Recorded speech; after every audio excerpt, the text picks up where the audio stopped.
Today, we're talking about Big Ten quarterbacks going into 2025, the projected starters, the potential best 5 quarterbacks that the Big Ten could boast in this upcoming season.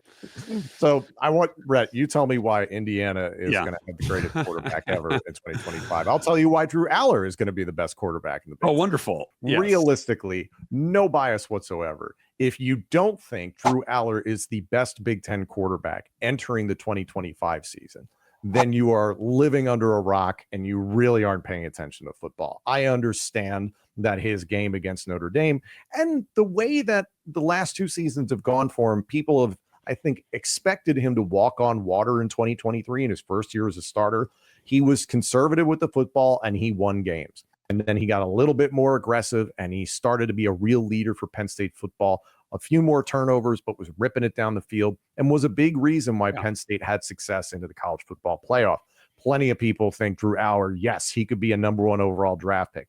He has a lot of developing to do to get to that point in 2025, solidifying himself as QB1 for that draft. Unquestioned top quarterback coming back in this conference, top quarterback that will start the season as long as injuries are not an issue. Drew Allar needs, though, on his checklist for me, a greater sense of himself more consistently. I think we saw some high-level elite play throughout the season, especially in this Andy Kotelnicki offense. I think it'll provide some opportunities. Now, how they restock the cupboard, how they have restocked through transfer portal, both at receiver, at tight end, you get the running backs coming back, which is great. I think you'll see the best of Drew Allar, but I want to see his best more consistently. That is ultimately where it comes down to for me with Drew Allar. So without question, based off what we've seen, based off what we expect to see, Drew Allar, number 1 quarterback as we enter this Big Ten spring season, and then, of course, into the fall. Who do you think is number 2? I think that when you factor all that in, and you think about the development in Curt Cignetti and Mike Shanahan's history with quarterbacks, and you think about what Fernando Mendoza showed us, Mendoza will be the number 2 quarterback in the Big Ten going into the season. Interesting.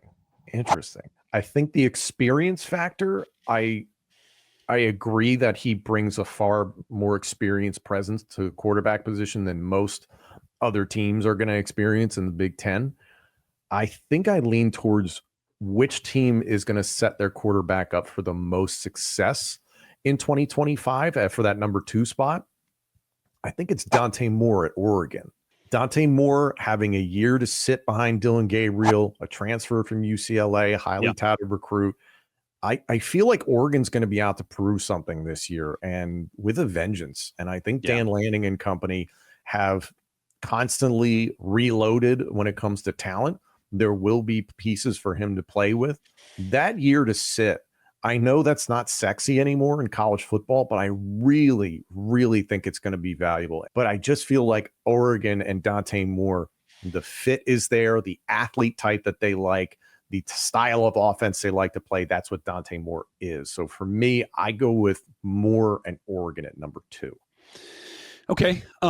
Now, I don't have Dante Moore very far down the list. I have him at number 3.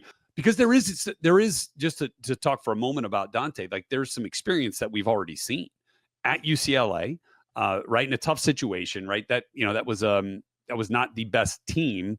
He's obviously going to be on a much better and more talented team than what we saw in his true freshman season at UCLA, kind of going in and out with Ethan Garbers, and then transferring up to Oregon, backing up Dylan Gabriel, seeing what an experienced college football operator at quarterback does, prepares, how he executes.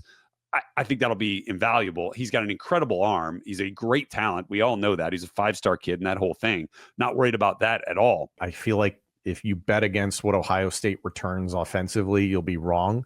And Julian saying another transfer, another 5-star recruit, guy who was at Alabama, sat for a year behind Will Howard. I think this could be a really good situation. What is this offense going to look like now that Brian Hartline is the offensive coordinator? That's certainly a big question for the defending national champions. So I will repeat my point that I have Ohio State at 3. I don't have Dylan Raiola in my top 5. At number 4, out of respect, I have Luke Altmaier from Illinois. Illinois was on the brink of making the college football playoff this past year, and Altmaier played good ball. Was he putting up crazy statistics or anything like that? No, but you could see the maturation, and what he does within a Brett Bielema offense is exactly what they need. And as you well know, fit is king, and he fits what Illinois is trying to do. They're trying to run the ball really effectively. They had some really talented wide receivers last year that they'd like to take advantage of more. Altmaier's played so much football at this point in his career. Yeah. I think Illinois is set up to have more success next year. And you and I have been talking about it a lot, is like, hey, who's that top 4 potentially of teams within the Big Ten? You have to credibly talk about Illinois being in that mix. Right. And I would have Sayin at 4. You know, he is an incredible talent. We know that. But there is a lot of turnover. But again, like I did with Indiana, you point back to what they've done with quarterbacks at Ohio State. So I would say trusting in the formula at Ohio State, trusting in the talent at Ohio State, you're going to see at minimum a top 5 quarterback performance from Julian Sayin here, who we expect to be the guy, although, you know, it hasn't been named yet. And we've really only seen him in a spring game type of scenario at this point. Did play a little bit this year, 4 games, I think. So I think he's going to be. I think he's going to be fine. And then I would have Dylan Raiola at number 5, because I think I saw some real growth in Raiola once Dana Holgorsen took over as the OC, and when Matt Rule maintained that relationship moving into this season and making Holgorsen the full-time offensive coordinator and play caller, I felt a lot better about it, because you saw flashes of brilliance from Raiola games 1, game 2. Into game 3 for Nebraska last year. And then it was kind of like you saw a plateau. And then you even saw some dips, right? Things were, you know, not only were you not getting better, but it looked like things were trending in the wrong direction. This is not a straight line, and he was a true freshman. Exactly right.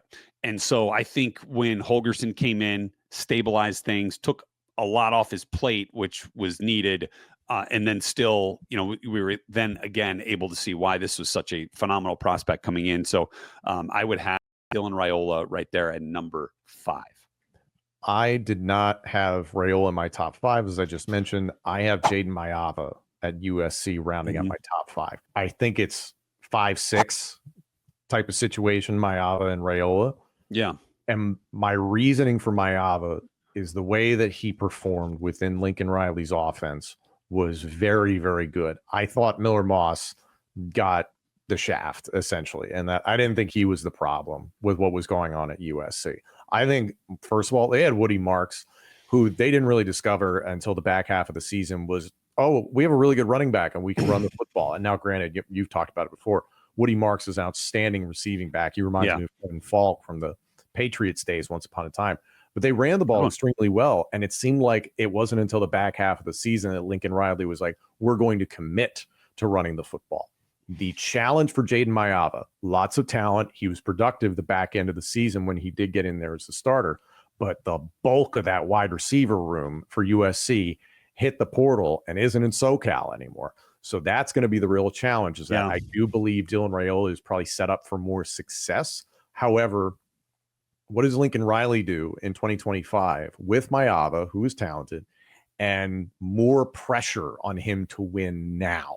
I think you could see Maiava put up bigger numbers and produce. He might be put in a situation where he's got to put the team on his shoulders and might have some shaky starts, shaky games, and we're all sitting here questioning what's going on at USC again.